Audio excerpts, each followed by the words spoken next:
BBC Television presents... Hancock. How's your fan mail situation, Sid? Have you had much recently? Just the usual. So I suppose it's your usual sackful, is it? You know I have to go down the post office to collect it, don't you? Yes, I think you mentioned it before, ad nauseam, on any number of occasions when you brought a ruddy great sack in with you. Oh, you've noticed, there's so much they can't deliver it. Have you had your usual letter yet? I get my share, don't you worry about that. It's mainly text messages and emails now, of course. I still get mine on sending notepaper and ladies' underwear. It's the ladies. They think I'm irresistible. Well, there's no accounting for taste. Fancy sending underwear through the post, I ask you. It's not fair. I mean, decent, is it? You're jealous, aren't you? No, I am not. I've got a particularly ardent fan at the moment, I'll have you know. Good looker, is she? Not particularly, as it happened. Looks aren't everything, I suppose. You've got a lot of money, I expect. It's not a she, Sid. Well, there's a turn up for the book. You're getting male admirers, are you? Well, it's equal opportunities now, Hancock. It's time you came out of the closet. I'll stay in me closet, thank you very much, Sid. No, he sends me several emails and text messages a day. I don't know how to respond. I don't want to upset him on one hand as he's a devoted fan, on the other, at the same time, consecutor, I don't really want to encourage him. Look here, Hancock. Beggars can't be choosers. Look at me. I managed to keep a whole sack full of fans happy every week. But you don't. That reminds me, Sid, how do you do it? I never see you at the computer or writing any letters. Oh, it's an art, Hancock. Hattie does it for me. What, Hattie? Our Hattie? Why does she do it? Well, as you know, I've got a way with the ladies. A certain charm, suaveness, je ne sais quoi. Hattie's a lady, it's natural, she can't help it. Well, perhaps she can help me with this fellow. He says he wants to come round and get to know me. He wants to know what makes me tick. Just tell him it's your watch. Well, you could invite him round for tea. I'll be there as chaperone. You're enjoying this, aren't you? I don't know, Sid. He could be a stalker, a murderer, or worse, he could start trying to make friends.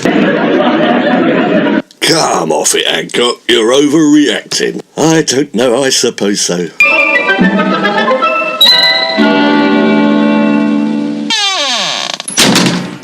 Sid! Yeah, what is it? You look as white as a ghost. Sid, I'm being followed. This little fellow kept following me down East Chimo Street. Every time I turned round, he'd disappear into a shop doorway. Up railway cuttings, he was hiding in bushes and behind trees. He kept grinning at me. He's probably still out there. All right, I'll go and have a look out the window and see if he's still hanging around. Good evening. Hello, can I help you at all? My name is Hannibal Snide. Can I come in? I'm a real fan of Hancock's Half Hour. I find Mr. Hancock totally fascinating, Mr. James. I'm besotted. No, don't let him in, Sid. Close the window. We've got a stalker on our hands. By the way, Mr. Snide, are you a stalker by any chance? Oh no, stop messing about. I've got a deer stalker on as it happens, but I'm not a stalker. No, it's actually an alpine hat. I'm trying to be honest sometimes, but I can't help myself. I get taken over. I'm sorry, I'm afraid Mr. Hancock isn't in. You'll have to come back. No, don't say that, Sid. Don't tell him to come back. I'll never get rid of him now. Oh, that's him, isn't it? That's him. Hancock, the star of Hancock's Half Hour. Oh, it's a joy just to hear his voice. Get him to say one of his funny lines. Oh, he's gone. Go and get Hattie a ring, Sid. If she can control your horde of sex-starved old biddies, perhaps she can sort him out.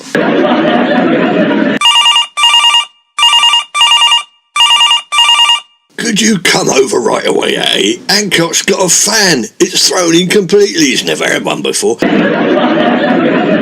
I told him you'd look after my fan mail for me, Hattie. Okay, Sid. I'll be over right away.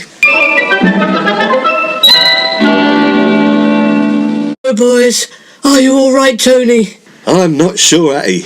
Is Hannibal Lecter still out there?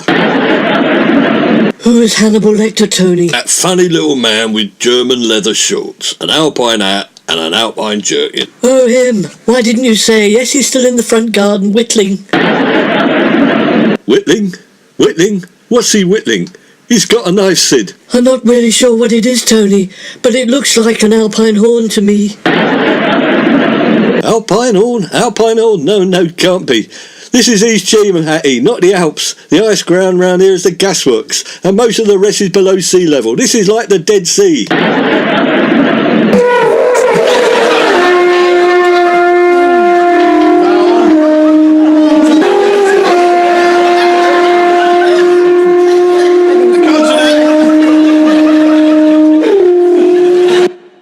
Oh, so that's what an alpine horn sounds like. He must be mad. I'm being stalked by a madman with a knife who thinks he's king of the mountains. I think you need to ask him in, Tony, and confront him face to face. It's for the best.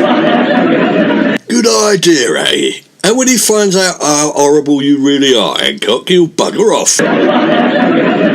Well, thank you very much, Agony Artney. It's catch-23 now, Sid. If I'm horrible to him, you'll say I'm being me. If I'm nice to him, he'll never leave me alone. You need to be as yourself, Tony.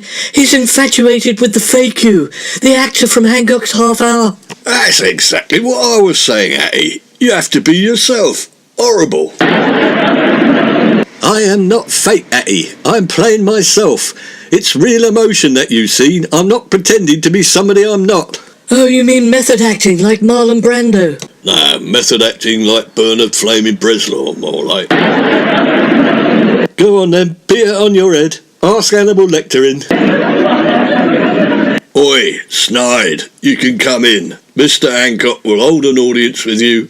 Only don't get too close, or I think he'll clobber you one. Oh, good evening, Tony. I can call you Tony, can't I? No, Mr. Hancock, if you please. I'm sorry I have to be so formal, but only my best friends call me Tony. What do the others call you then? Is it something rude like cuddles or sexbot? No, it is not. I'm Mr. Hancock at the BBC. Only these two are allowed to call me Tony, and a select coterie of other stars of stage and screen. Oh, can I join your coterie? I've got a coat. No, I'm joking. I'm quite funny though, aren't I? I can write jokes for you. I like it when you make me laugh. I feel all warm inside. I've got a load of catchphrases and all my own teeth. Yes, well, thank you very much, but no thank you. I don't need any more script writers. I've already got too many. Oh, go on. No, I'm sorry, Mr. Snide. I think this has gone on far enough. If you are just a chance of trying to get on my show, then you can leave now. Are you sure, Tony? He could write the odd line or two. He does seem to be quite funny. Yes, and I play the alpine horn. You might have heard it outside. Oh, I'm very versatile. I can turn my hand to most things. No, thank you. I don't think we have any openings for alpine horn players on Hancock's at the moment. But if you'd like to leave your CV with Miss Jacques here... Now, look here, I'll blow me horn again.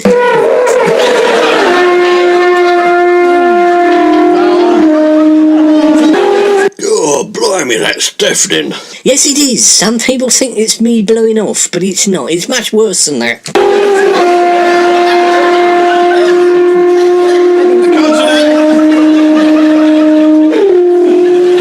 Do you mind? Will you stop that? What did you say? Oh, I think it's made me slightly deaf in one ear. Oh, you're joining in? Okay, I'll play it again. That was good, wasn't it? Are you sure you don't want me to play on your show? Not on your life. Will you clear off Johnny Dankworth? Let him join, for heaven's sakes, Hancock, or he'll deafen us all. Oh, I agree. I think we could find a small part for him. He seems to be very versatile. All right, but put that thing down and never play it again. It's £25 a nightmans a show and 3 and 6 a line. And that, dear listener, is how Kenneth Williams became an essential part of the Hancock's half-hour team by blowing his own horn.